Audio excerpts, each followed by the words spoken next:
Welcome to hour 2 of the Charlie Kirk Show. Blake, this is, I think, the moment everybody's been waiting for today, and that's because, of course, we have Erica Kirk on the show. She is joining us remote because she has a busy, busy day. But Erica, if you can hear us, welcome to the Charlie Kirk Show. Hey, everyone, can you hear me? Yes. Yes, we do. A slight delay, but we can hear you. Hi. Oh, delays. Those are to be expected. Well, today is the book launch of Charlie's book, his final book, Stop in the Name of God. And here is this beautiful artwork. Yes. And Erica, you and Charlie and your beautiful daughter are on the back. And it's just a beautiful book. I've been voraciously reading it. It is a wonderful personal tribute and such an important message. Tell us about it. It is a book that my husband, as you know, Andrew, he was writing this for, a year and a half? Mm-hmm. And he finished it in July. And I'll never forget him coming downstairs, and he was like, I finished it. I finally finished it. I was like, baby, I'm so proud of you. And he was like, you know, if this only changes just one person's life, at least it changes just that one. He's like, but honestly, and I have to tell you, watching him live this out in real time changed his life, totally elevated him. I mean, he was already elevated, but it was the next level. It was amazing. I mean, yes, my husband was amazing to begin with, but this really took it to the next level. Yeah, well, and I can just tell you, and Blake probably saw this as well. So this is a little funny story. So Charlie loved to work. He loved working. Which is good because he got to do it all the time. Yeah, he really loved working. And I remember when I first started working with Charlie, it was kind of just like 24/7, you know? And he was always good-natured about it, always upbeat. He loved it.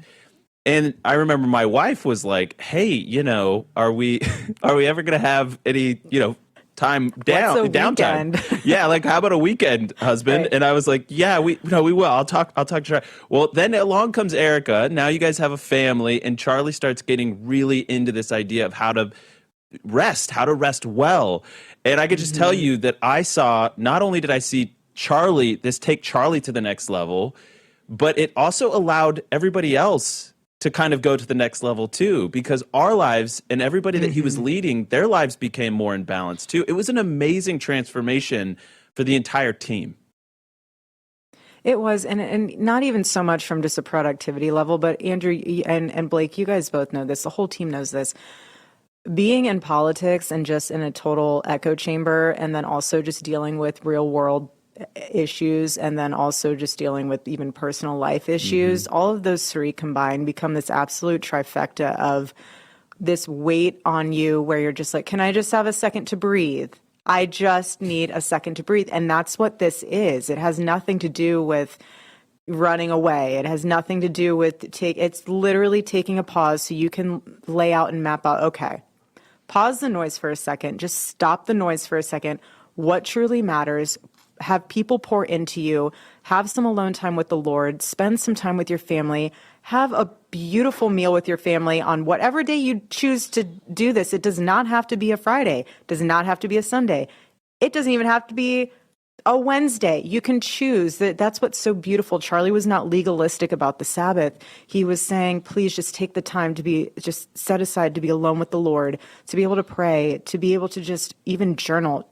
Charlie loved to journal. He left hundreds of his journals.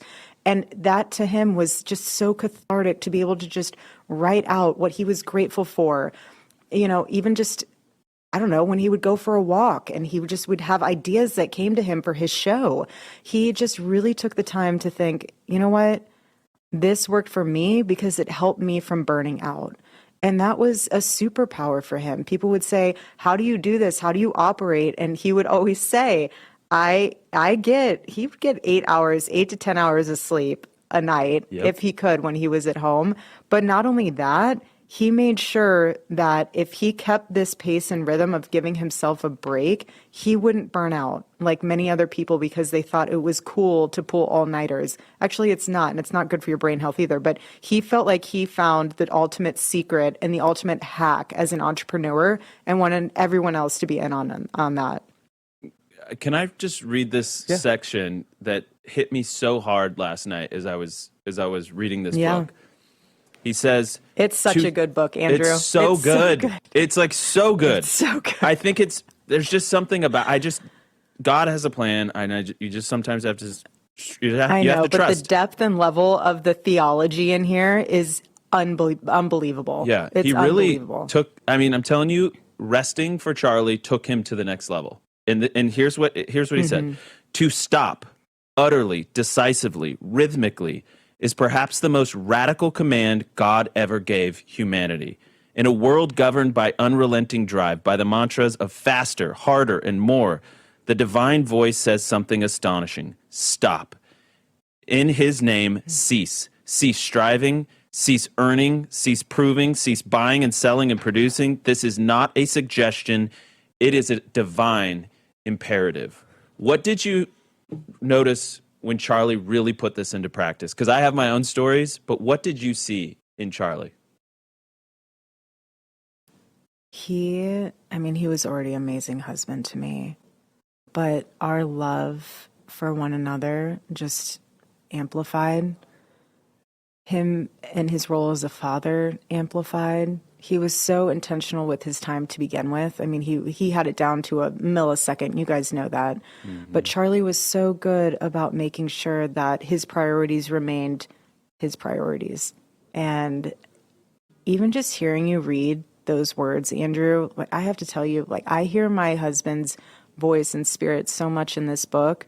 Like I said this morning when we were having an interview earlier about this, he feels so alive with me still when I read these pages, because I feel like he's addressing it to me personally.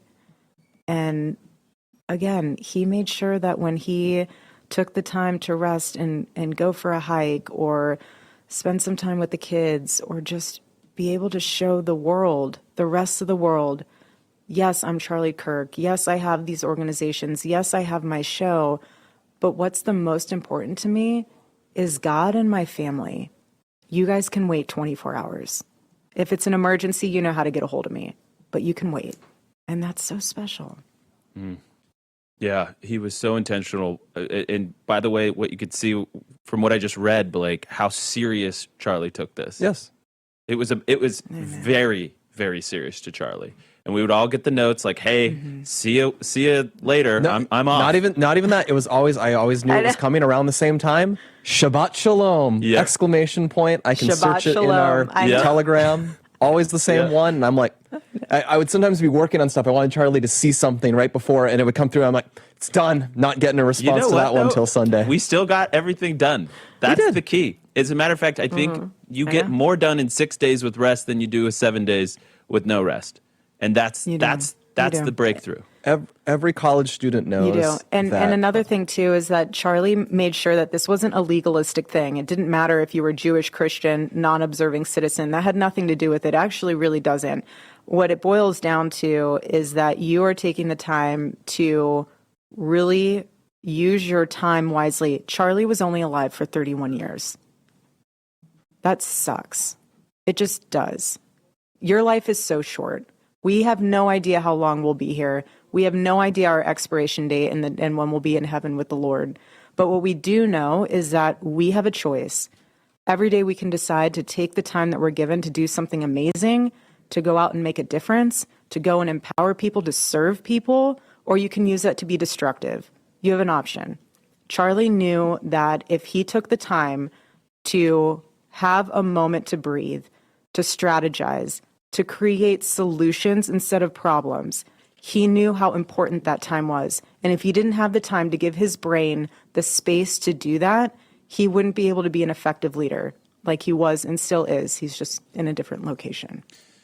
Well said. We're going to continue on with the great Erica Kirk. Again, the book is Stop in the Name of God. Erica is promoting it on Charlie's behalf in his stead, and she's doing a phenomenal job. She has a very busy day. So thank you for joining us, Erica. We'll be right back in just 1 second with Erica Kirk. But first up, I want to tell you about Patriot Mobile. They are running their Red, White, and Blue Friday promotion, your once-in-a-year chance to get a free smartphone just for switching to America's only Christian conservative wireless provider. A brand new phone, absolutely free while supplies last. So go head over there right now, patriotmobile.com/Charlie, or call 972-PATRIOT. That's patriotmobile.com/Charlie, or call 972-PATRIOT with promo code Charlie. You get that free month of service, and right now you get that free phone. So check it out. These are amazing, amazing people. It's in the name, Patriot Mobile. They love this country. They support your values, and they support shows like this, Turning Point USA. Glenn and the team are amazing. They will take good care of you with their U.S.-based support team. So check them out, patriotmobile.com/Charlie. More with Erica Kirk. Don't go anywhere. We'll be right back.